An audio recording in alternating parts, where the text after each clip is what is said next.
o batismo ele não é redentivo. O que isso significa?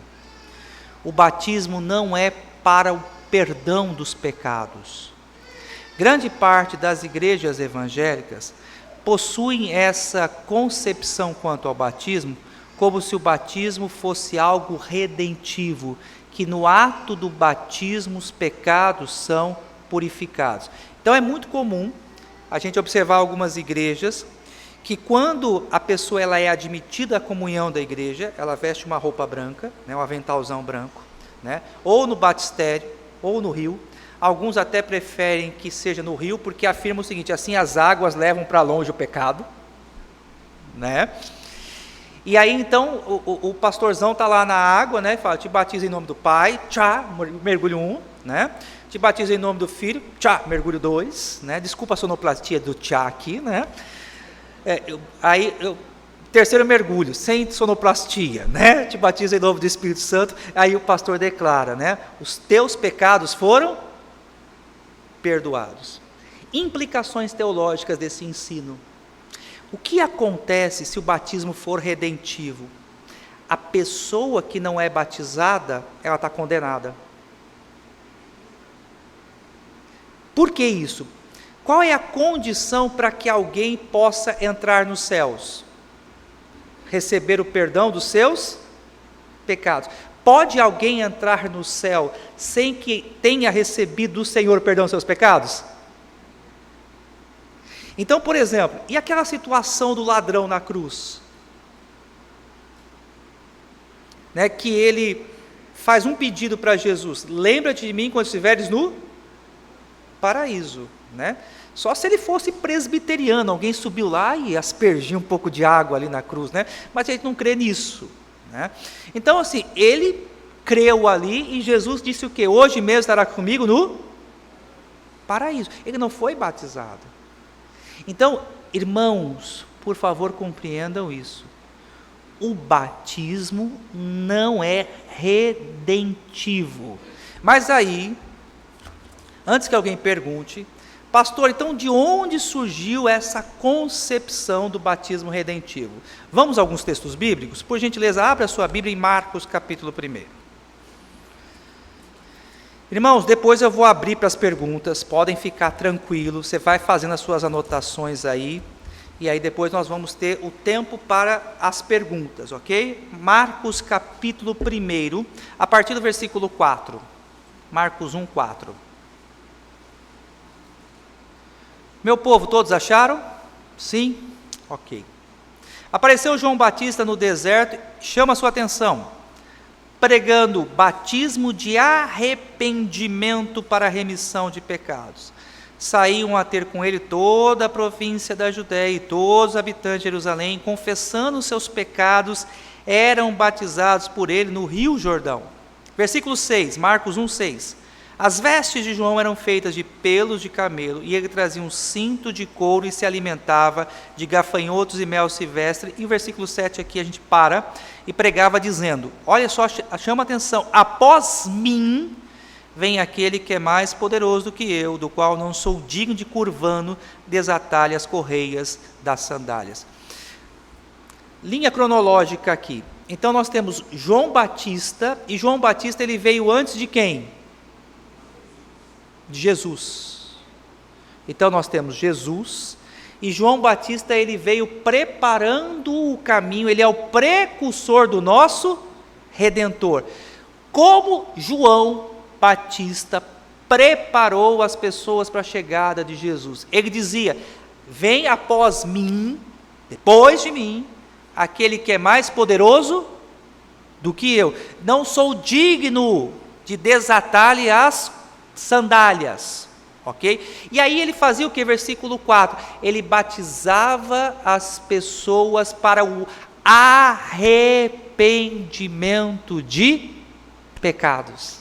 Era como se João dissesse o seguinte: coloquem a sua vida em ordem, o Messias está chegando, convertam-se, abandonem os seus crimes, abandonem as suas iniquidades, porque o Messias está chegando. Então, o batismo joanino, guardem bem isso, O batismo joanino não é o batismo cristão.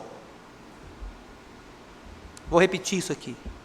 O batismo joanino não é o batismo cristão.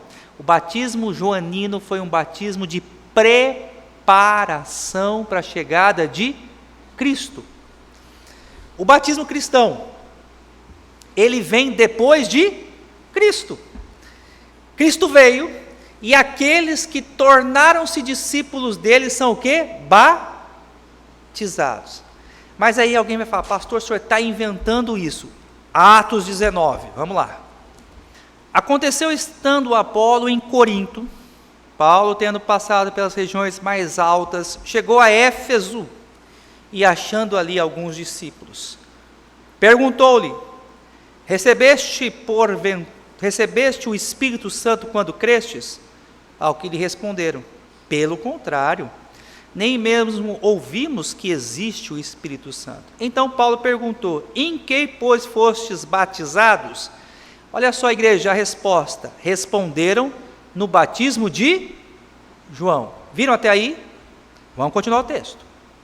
Disse-lhes Paulo: João realizou o batismo de arrependimento, aquilo que eu falei anteriormente, dizendo ao povo que cresce naquele que vinha depois dele, a saber, em Jesus.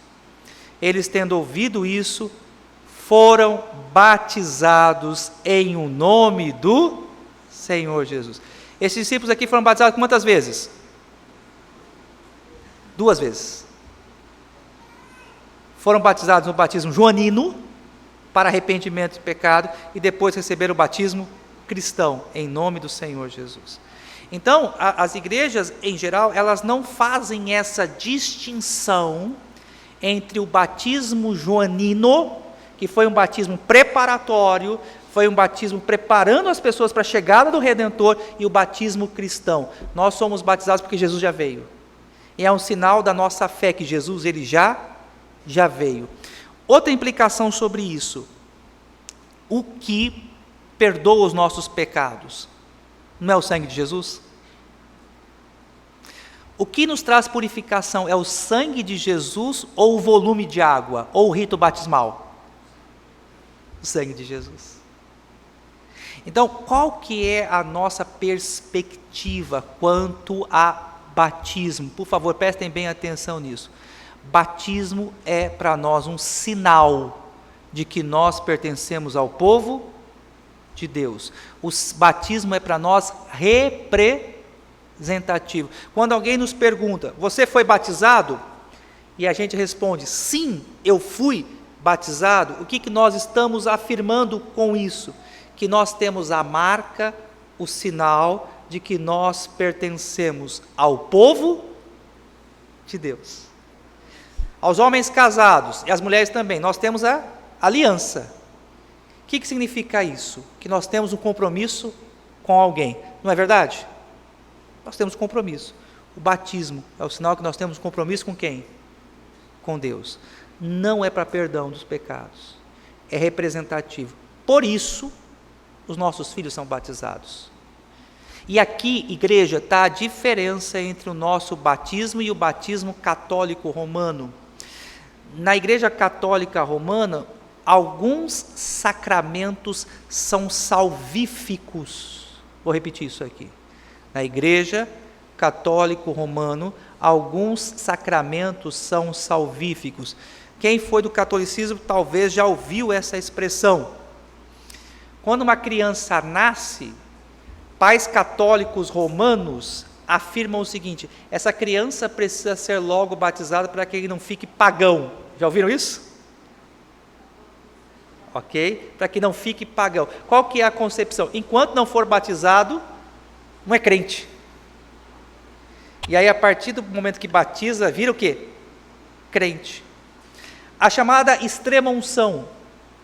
Quando alguém está para morrer dentro do catolicismo romano, aí o que se tem lá? Corre, chama o padre, porque fulano está para morrer.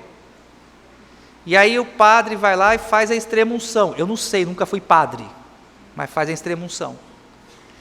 Está assegurando aquela pessoa que ali ela vai ser o quê? Salva. Então, os sacramentos dentro da Igreja Católica Romana têm essa perspectiva salvífica. Nas igrejas protestantes, nas igrejas históricas, sacramentos não salvam. Sacramentos são representações, sacramentos são sinais.